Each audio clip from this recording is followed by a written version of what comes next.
Une politique de peuplement pour lutter contre la ghettoisation et la ségrégation. Proposition faite hier par le Premier ministre. Manuel Valls a-t-il eu une idée géniale ou est-on en train de verser dans l'utopie?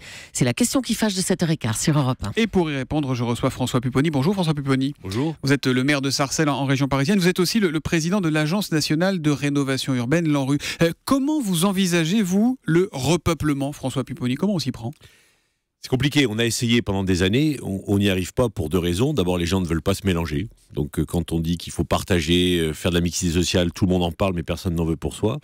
Et deuxièmement, ça veut dire qu'il faudrait qu'on fasse des attributions de logement en tenant compte de l'origine des personnes, ce qui est illégal. Donc ça nécessitera, si on veut y parvenir et être efficace, pour casser l'apartheid dont le Premier ministre a parlé à juste titre, c'est de modifier complètement les règles d'attribution des logements, et c'est compliqué. Donc ça veut dire qu'aujourd'hui, il fait fausse route en parlant de repeuplement, de peuplement. Non, il a raison.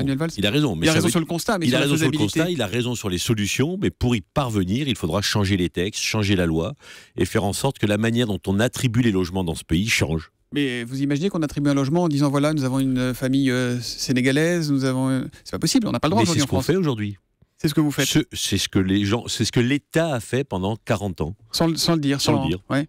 En se cachant, en attribuant les logements en fonction de l'origine, sans le dire parce que c'est illégal, mais dans les faits, on a fait la tour des Maliens, la tour des Sénégalais, la tour des Algériens. C'est comme ça que ces quartiers ont été peuplés. Le Premier ministre a raison de le dénoncer, mais pour changer la donne, il faut bien entendu modifier les conditions d'attribution de logements. Et la mixité sociale, ça veut dire quoi? Que c'est un mythe? Non. C'est un grand concept des beaux quartiers, des ministères? Non, la mixité sociale, c'est un mythe inventé, enfin c'est un terme inventé par les beaux quartiers et les bobos parisiens, mais pour les autres, pas pour eux, parce qu'eux ils vivent entre eux dans les beaux quartiers. Ça existe dans ces quartiers. La mixité sociale existe parce qu'il y a de la promotion sociale dans ces quartiers. Mais ça ne veut pas dire mixité sociale, ne veut pas dire mixité d'origine. Ceux qui ont de la promotion sociale dans ces quartiers et qui assurent la mixité sociale sont souvent issus de ces quartiers. Et quand on a de la promotion sociale, souvent...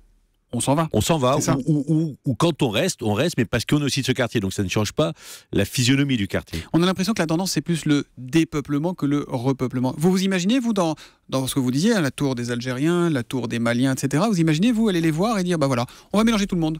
Non, moi, j'ai jamais voulu le faire. Ça fait 10 ans que je refuse de le faire, mais certains ont essayé.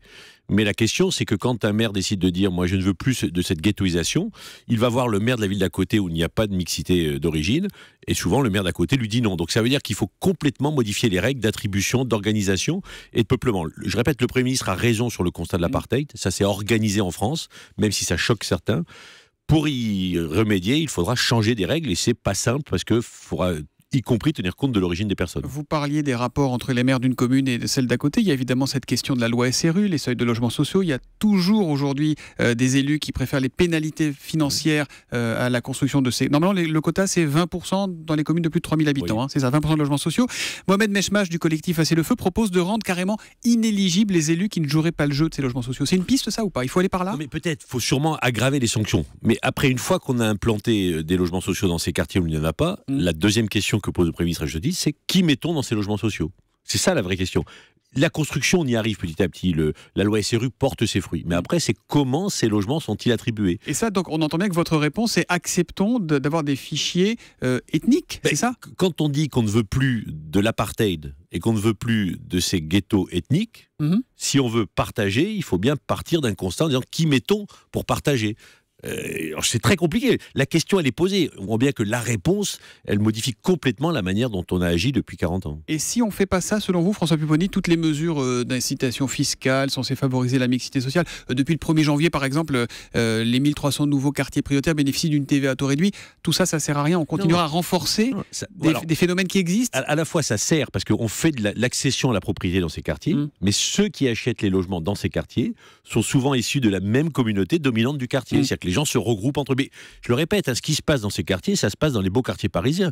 Les gens veulent vivre ensemble. C'est l'entre-soi qui caractérise la France. Et on ne veut pas se mélanger. Alors tout le monde le dit, il faut le faire, mais personne ne veut le faire pour soi.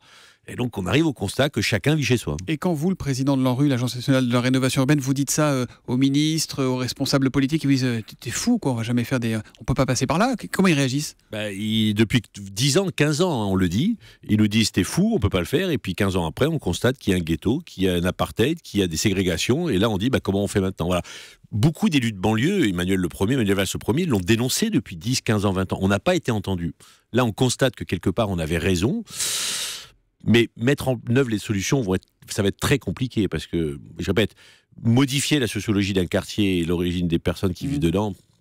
Ça vous paraît, vous, le maire de Sarcelles, ça vous paraît quasiment mission impossible aujourd'hui? Quasiment mission impossible. Mais après tout, ces quartiers existent, il faut les valoriser, il faut permettre aux gens de ces quartiers d'avoir accès à la République et à la promotion sociale. Et c'est déjà une grande réussite si nous y parvenons. Merci François Pupponi d'être venu en direct sur Europe 1 ce matin. Maire de Sarcelles, je le rappelle, et président de l'Agence nationale de rénovation urbaine. Bonne journée à vous.